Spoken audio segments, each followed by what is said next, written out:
Hello, my friend. I'm so glad you could join us for this special episode of the Enam Pod. Today, we're talking to Sharon Hodde Miller about how gazing at God opens our hearts to others. I am thrilled to get to talk about this because we often forget our spiritual lens when we're so lost in the thick of couples work. And not only that, we also do a lot of self work here because we know loving others also means loving yourself. And then sometimes people in my work as a therapist over many years and a coach now have really helped me to see that often people are in that camp where they're over serving, over giving. But there's a whole host of others who feel like this movement, especially post COVID, towards individualism more and self work more, has also left them feeling alienated, tired, lonely. We're hearing how bad this is for us. We're hearing that the social instinct is so part of the complete balance of sleep, social, giving, volunteerism, all of this adds up. And Sharon is today exposing that for us. And I love that she's a seven doing this because sevens can focus on self. And when she did that investigation with herself, she really, you're going to hear her story, but she researched what would make people feel better. She looked biblically, she looked at community, and we're talking about all that today to help you too to know how you can feel better. What are some structures you can put into place versus just endless giving or endless time analyzing yourself. So I think you're going to come in with some balance, but I also think each of us needs to land in a very different place today, right? Because some of us are in that space of a bit more self serving. Others of you are here going, okay, I'm spending all my time in prayer. Others of you are just saying, you know what? I have been giving so much that I actually will need the opposite to pull back. And I love that Sharon's new books are out exactly timed perfectly for this. So take a look at those also in the show notes. We have one for July right now, and then another one whenever you're listening in the fall. So I'm grateful to be talking to her about her beautiful books, Free of Me, Gazing at God. And thanks. Let's welcome her right now. Sharon, we are thrilled to have you on the Enneagram and Marriage podcast today. Thanks so much for joining us. Hi, Krista. It's good to be with you. Oh, well, we're so thankful that we get to talk to you today. I loved as we were getting on before talking about how to pronounce your middle name, Sharon Hodde Miller. I was saying how Yes. lucky you are to have that as your middle name. Tell us about yourself, your Enneagram type, your family. Yeah, it's funny you say that because that's my maiden name. And so I hung on to it just professionally. Like I don't use it in my real life just because Sharon Miller is not easy to find on the internet. It's kind of a Yeah, so generic true. name. But when my husband and I got married, he joked that he wanted to take my last name. So I got teased about it a lot, but yeah, I am in Durham, North Carolina. My husband and I, we lead a church together called Bright City Church. We have three kids. Our oldest is about to turn 13 this summer. And then our middle is 10. And then we have two boys and a girl, and our daughter is 7. And so it's a really, really sweet season, actually. I'm loving this season of parenting. And then my Enneagram type is 7. And Oh. I am married to a 3. So very interesting. I love it. And I love the pairing of you guys leading a church together, just processing with so many of our listeners are so good at these pairings by now. And they're like, oh my gosh, like two assertive types, two people who want to make the world brighter. Like, what a great name for the church. I don't know if you guys had anything to do with the naming of it, but that just totally speaks about your glow up as a couple.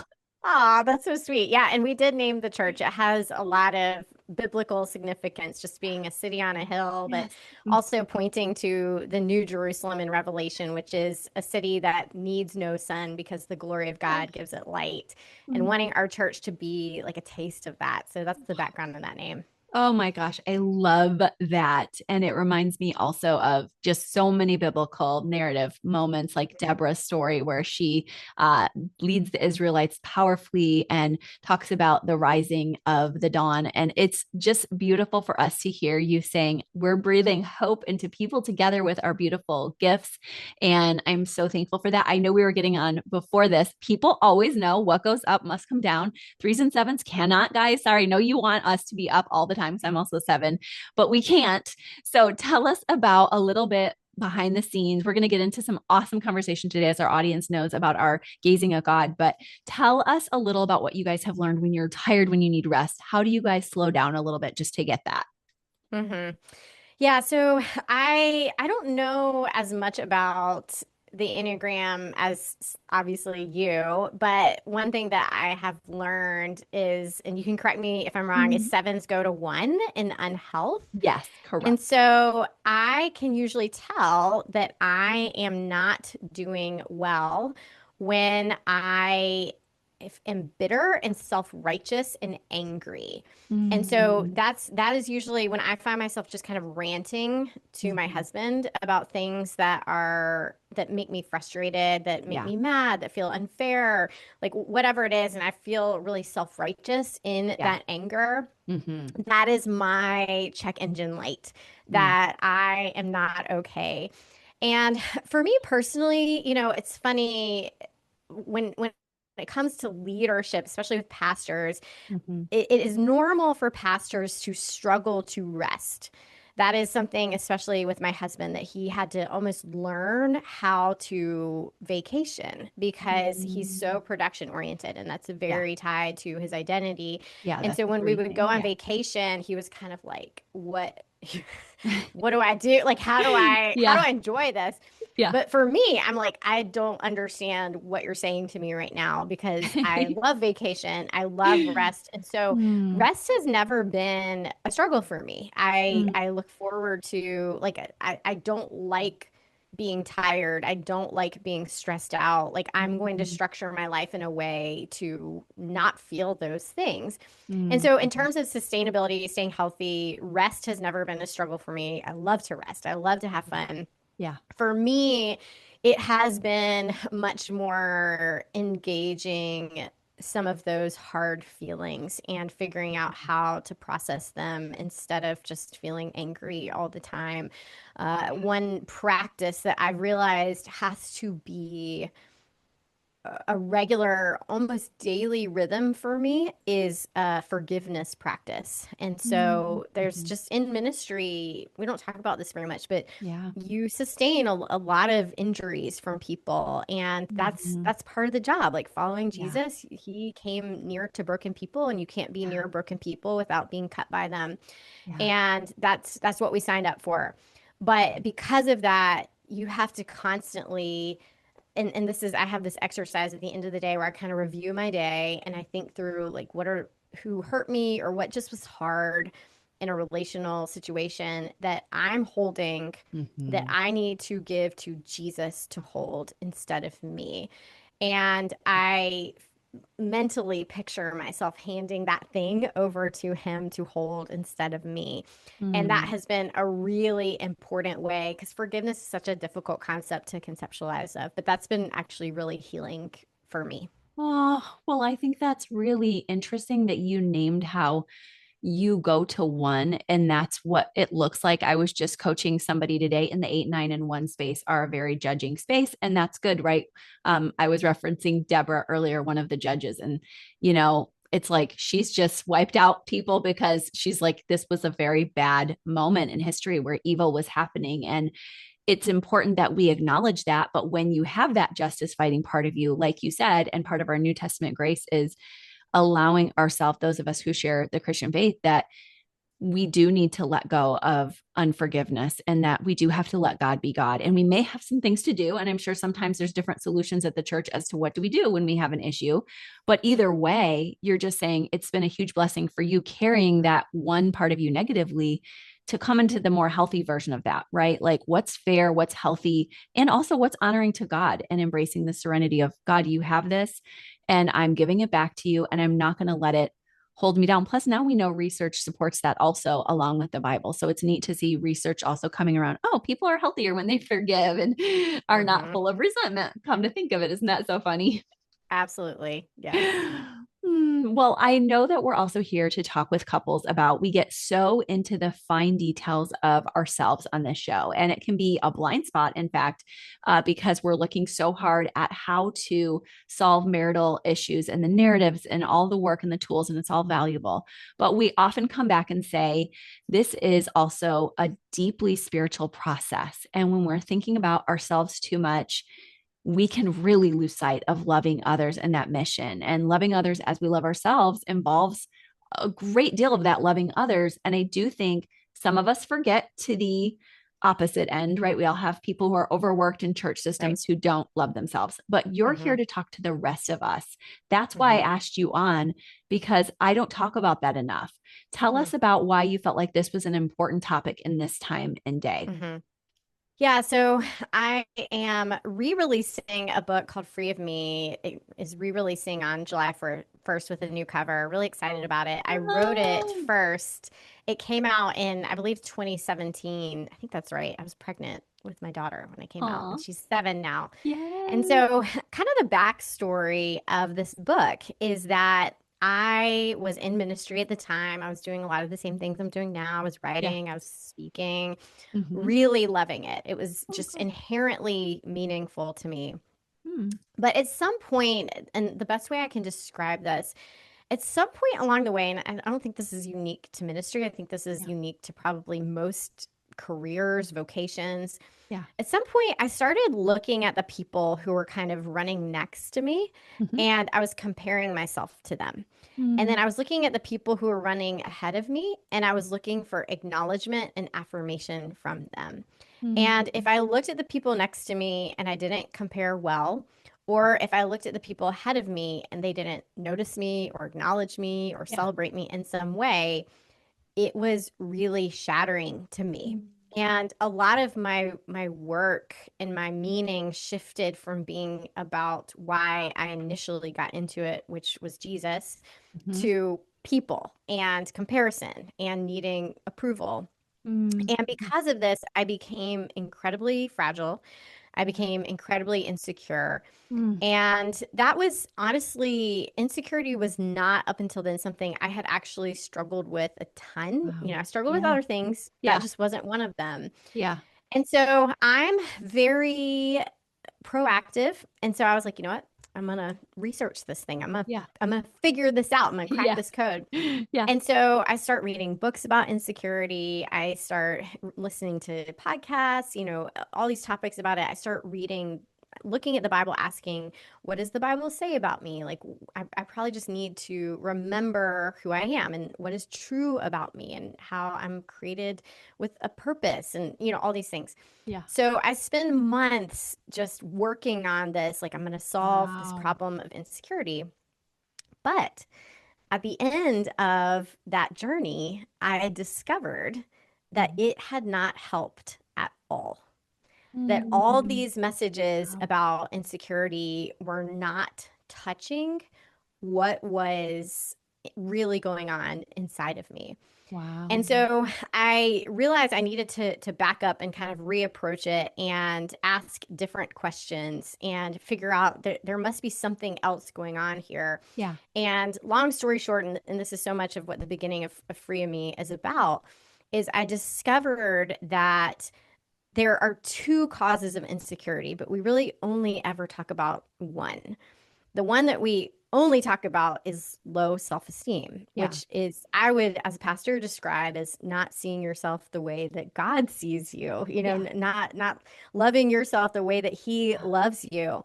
Yeah. And that is real, and God cares about that. And the Bible absolutely talks about those things. The answer to that is truth about who you are, affirmation. Yeah. However, there is a second cause of insecurity that we almost never talk about, and that is Mm. self-preoccupation. Mm. And what Okay. happens is when you make yourself the Mhm. center of things, Mhm. what that means is your value and your worth are constantly on the line. Yeah. You are Mm. interpreting everything as reflecting back on you. And so when that reflection is positive, you feel great. But when Mm. that reflection is negative, when the feedback that you're getting from whether it's your family, your spouse, your coworkers, whoever it is, when that feedback is negative, Yeah. then your self-worth just falls through the floor. Mm. And I realized for me, my struggle was the second. It was the latter with self-preoccupation. My self-esteem was actually fine. But because Yeah. I was, looking to these things I was making these things about me that were not about me, that was why I was struggling so much. And ironically, here's the great Yeah. irony, and this is so important to understand. Yeah. If your issue is self-preoccupation, but you're treating it like it's low self-esteem by, I just need to affirm myself. I just need to Yeah. remember who I am. I just need to remember Yeah. what is true about me. Yeah. Then ironically, you're actually reinforcing the problem Mm. rather than correcting it. Mm. And that was what was happening. That's why it wasn't touching that insecurity, is that I was reinforcing my misplaced focus Yeah. instead of remembering, no, the human soul at its healthiest has this outward momentum to it. Mhm. And that's why Jesus says, love God and love others. And that doesn't mean you don't love yourself, but at the end of the day, there's this outward momentum to the human soul. And Yeah. so that was the whole inspiration behind Wow. Free of Me. Oh my goodness. I love how you sleuthed it as a seven would. We love solving problems. And you got in there and you got dirty and you're like, I'm upset and I'm feeling it and I want to know what to do about it. And you looked and you're like, self-esteem resources have their place, but there's more to it. And I love that you're reminding us, even just, I've been fascinated by happiness research by Gretchen Rubin, also that she has stated. And of course, we've been following the Bible, but just to see it again, like I said earlier, that she's finding this in the secular world as well, that you are getting healthier bio blood markers when you're volunteering, when you're giving. And now we're seeing it's worse than a pack of cigarettes a day to find loneliness. And you're just reminding it's, if we're looking in too much, we're going to miss the huge blessing. Like King David was looking inward a lot. We all know he loved that Mhm. self-reflective time, self-pres instinct to sexual instinct too, clearly. But when he grieved, he got up, he washed his face, he allowed himself to go back out into the world, serve his family. And it sounds like, I don't know if you have a personal story or two to go along with it, feel free if you do, but you also noticed this, Sharon, when you found yourself needing respite as well. Is that true? Yeah, and it's honestly a balance. And this is part of the reason why I actually wrote a follow-up devotional, is that I realized, so there's a chapter in Free of Me that's about forgetting the self. So there's this term, this ancient term called self-forgetfulness, and it doesn't mean self-neglect. And so I Yeah. write a whole chapter about the difference between self-forgetfulness and self-neglect. And so it does not mean self-neglect. Yeah. But what I realized that I needed to give more attention to is part of the reason why we struggle with self-forget or self-focus is pain, like there or shame, or there's something, when you think about when you injure, say that you sprain your ankle, Yeah. you are going to be hobbling around on this ankle. Your whole body is going to be accommodating this ankle. You're going to be very focused on this ankle, and Yeah. rightfully so. Like, Yeah. you need to take care of this ankle. But if you then go to the hospital and you live there, you move in there and you say, okay, this is where I live now, where a doctor can take care of my ankle 24/7, that then strays into unhealth. And I think that's Yeah. what ends up happening, is you kind of alluded to this earlier, Mhm. where there is a place for self-reflection. There is a place Mhm. for self-examination. And Yeah. something you mentioned too with happiness research, it's interesting how people who are depressed use a lot more I language. That's this very common Mhm. correlation. But you need to understand, what is the pain that is drawing my focus inward? Until you do that, you can't just will yourself to go out and serve this away. Yeah. Go That's just so go true. lose yourself, just go serve in the community, go serve your church, whatever it is, if Right. that thing inside is unhealed. And so I wrote this follow-up devotional, Gazing at God, to give more time and attention to that interior work of noticing what is going on, naming it, understanding it, healing it, validating the self, so that you are then free from that to focus on God and others. But again, it's not like, and now you just neglect the self. Right. You continue to take, like, this is Right. why scripture says, guard your heart, for it's the Yeah. wellspring of your soul. Like, you have to Yeah. take care of that, Yeah. interior world, but it's definitely a balance. Yeah. Oh, I love that you named that there's a balance to it. But like I've said, a lot of people, as you know, from being at the lead of a church, that will overdo and burn out. And then there's a large amount of people who are so afraid, wrapped up and locked in their self-preserving instinct, that will go the opposite direction and wonder why Mm. they're not feeling better. And that's who I'm here for today with you. And I'm naming that out loud because interestingly, I know the ones who are already like over serving will be like, I know I should be doing more. And it's like, I'm not speaking to them. You're not speaking Mhm. to them. We're speaking to the people who are largely just, I just had a client today with it who was like, yep, the self-pres and the loneliness and all that. It's too much right now. Like I need to go out there more. And so that's Mhm. who we're speaking to, right? Is all these Mhm. people we're realizing who need community desperately, who need that bright city on a hill, and who are Mhm. missing their beautiful gifts and potential socially. So, Mhm. what have you come to learn as you see people in your church pick up and start giving? Do you hear that narrative when it's done in a healthy way? Hmm. Absolutely. And, that is why what you just named about the people who think, okay, well, I just need to be doing more. And I think for women as mothers, we sort of hold up this image of this long-suffering mother, the almost like a martyr. It's like, Right. and our culture sort of exalts this image Yeah. of a woman who just lays herself down entirely. And Mm-hmm. one of the things that I tried to name in that chapter on what's the difference between self-forgetfulness and self-neglect is that ironically, the people who lose themselves, whether it's in mothering or even in my work as a pastor, where you have no boundaries Mm. and you're not taking care of yourself, is because you Yeah. are over identifying your identity with this thing that you are doing. You are Yeah. making this about you when it is Mm. not about you. So you are making this image of motherhood or what people think about you, all this Mm. image management, Yeah. that you're treating this as it is a referendum on you when Mm. it is not. Yeah. And similarly with being a leader of any type, that it's easy to kind of lose yourself or think that my performance in this is a referendum on my value, that this is about me somehow, a reflection on me. And Yeah. that is when you start to treat these things as being about you and they're not about you, that's when you start to lose yourself. And so Mm. it's being able to have this healthy differentiation between what it is you're doing and being able to say, you know what, my kid's performance in school, that's not about me. Mm. My child throwing a tantrum in Target and Mm. my inability to maybe pacify them in the middle of all these people watching, Yeah. that is actually not about me. That is just Mm. my kid being a kid. But when we treat these things as reflecting on us in some way, Love that that. is when we start to lose ourselves. And so I want to be really clear about that. But Mm. going back, I know that was a huge tangent, but going back Love to your that. original Mm-hmm. question about the people who I see this smallness of soul Mm-hmm. are very often the ones who walk into a room and the first thing they notice is, why isn't anyone paying attention to me?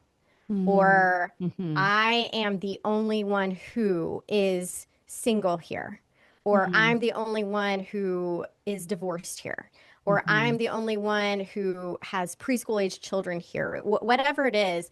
But you narrate the environment around you through a filter of self. Yeah. And when you find yourself doing that, that is when I notice your soul starts to turn inward, this kind of smallness of soul, this smallness of vision that is really spiritually, emotionally, mentally withering. But Mm-hmm. if you can instead walk into a room and think, I feel kind of alone here. Do I see anyone else who might feel alone? And Mm-hmm. that is the kind of internal work. That's the kind of That's narrative that good. draws you back outward and is actually incredibly healing when we participate with that outward momentum of the soul.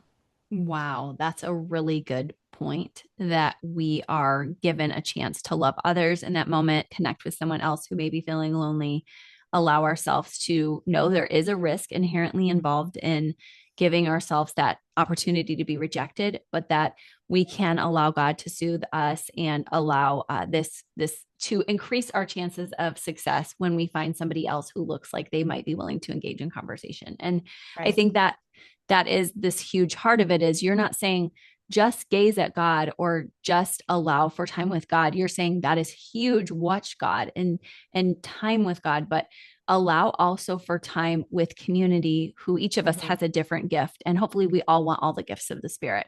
Yeah. And I love that.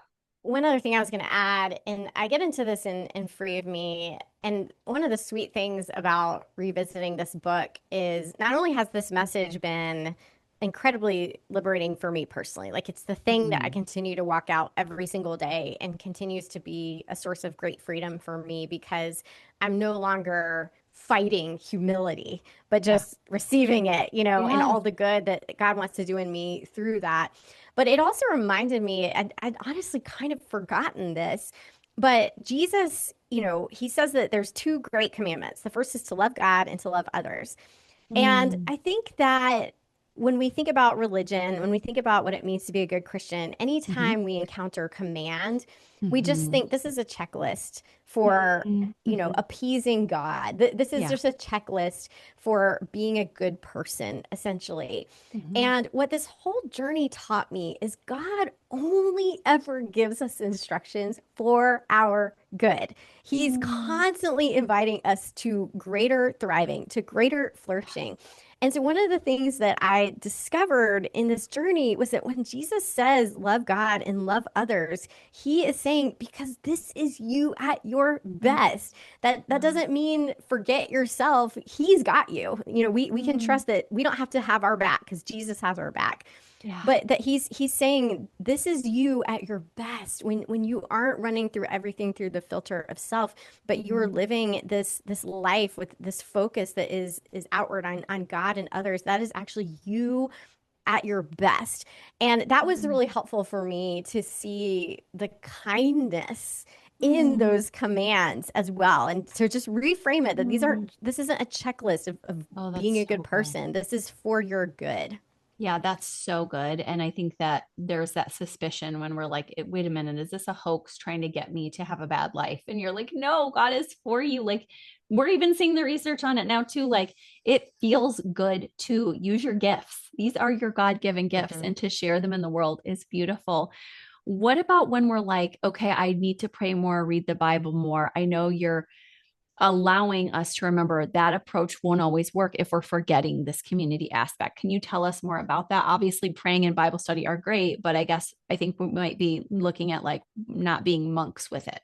hmm Yeah, and I also want to say take the word should and throw it to the bottom of the ocean, Yeah, yeah, yeah. It's Mm, similar in marriage. Like you don't want to yeah, say like you should be doing this to the other yeah. person. It's like I want to be doing this because this is how our marriage will be whole and healthy and Mm, life-giving to the both of yeah. us. And so just take the word should and like throw it to the bottom of the ocean and reframe any of these practices of reading the Bible or praying that this is God's invitation to a more expansive soul, to call you out of this shriveled inward smallness of soul. But Mm, yeah, we are not called to this individualism either, where it's just me and God, because the fact of the matter is, part of the reason why we struggle with self-focus is because of lies that we are mm, believing, that we are telling ourselves. And even though scripture can confront those yeah. lies, we also need people who are Mm, in our lives to be able to say, hey, I hear you saying this and this is not true. But mhm, I also think community is how we navigate that line between self-forgetfulness and self-neglect because I have those friends who mhm, they are kind of losing themselves in pouring themselves out. They don't have boundaries. They don't know how to say no to people. mm, mhm, And I want to be able to say to them, actually, you need to do less. You need to be doing less. Like it is mm, good and right for you to be doing less. And that is not you being selfish. Like I know Jesus and I mm. know you, and that is Yeah, not you being selfish. And yeah. so we need the people in our lives who can help us discern the difference between those things. They're not just going to be yes men in our lives, but real sources Mhm. of wise counsel. Thank you. That's absolutely awesome. And I think you just really like, thank you for taking it one step farther than I did when I said, this message is not for you if you're over serving. And then you're like, actually, you need to serve less if that's you because you're allowed to rest and we don't want you getting burnout. Honestly, the truth is you'll be able to serve a lot longer if you do rest. And I've had so many couples over the years where they're like, I'm not even kidding you. People whose parents serve so much that they never rest and they're like, I don't want to be near them because all they do is host, or other people who are like, I'm an adult who now has to take care of my parent because they never took care of themselves. There's always a bitterness attached to that. Of course, most of these children are trying to rise up and do it, but it's very real. So thank you for just naming, like, even if you are that person, which my husband is, he's a type 1. And if I tell him doing this for you does this for the rest of us, he will do it. But if I don't add that, it's really hard. So I just want to name that. You nailed it. Like, yes, take care of yourselves, get your rest, get your physicality, get your sleep, right? Yes, 100%. Oh my gosh. Well, thank you for this rich reminder for those of us who needed that good kick in the pants in a healthy, fun, nice, kind way to get out there, not be as afraid, knowing you're giving us good tools. But there's so many more tools inside of your resources.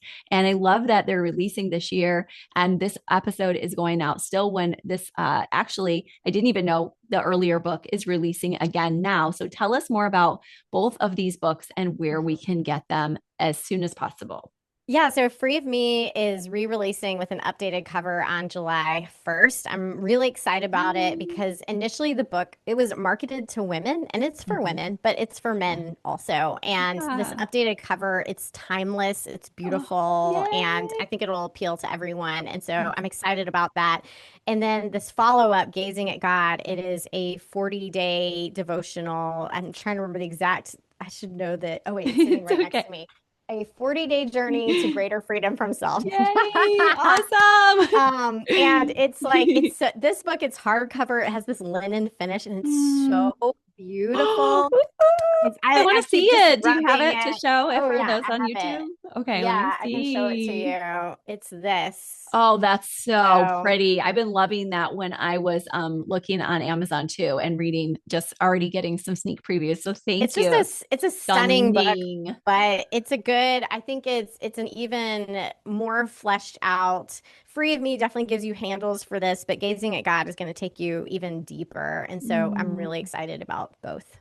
Oh my gosh, you're bringing us joy and scriptures and also community. Thank you so much. You are doing such beautiful, bright work in the kingdom, Sharon. And all of this is in the show notes for everybody. Thank you so much for joining us today. It's been so fun. Thanks for having me. Yes. Aw. What a gift it was today to be able to be blessed by Sharon and her beautiful writing. I'm so happy for her that her books are getting a relaunch, a new launch, and you guys are getting to be part of that too, and me as well. And I'm grateful because I know something about you, and that is that you work very hard on yourself. So, allowing yourself some time in community and fun and serving, this is going to be so good for the soul. And if you're that person who needed to pull back and rest more, know that you are covered with grace also. I thank you so much for listening. Make sure you grab all of Sharon's resources in the show notes. Next week, we'll be talking about our new series on sexual intimacy for marriage. I can't wait to get a chance to talk about that this summer, just like we did last summer. It's always a popular series. That's where we find so many people need support in their marriages. So grateful to do that with you respectfully, but also with lots of good info. So don't forget to show up for that. We'll see you soon. Bye bye.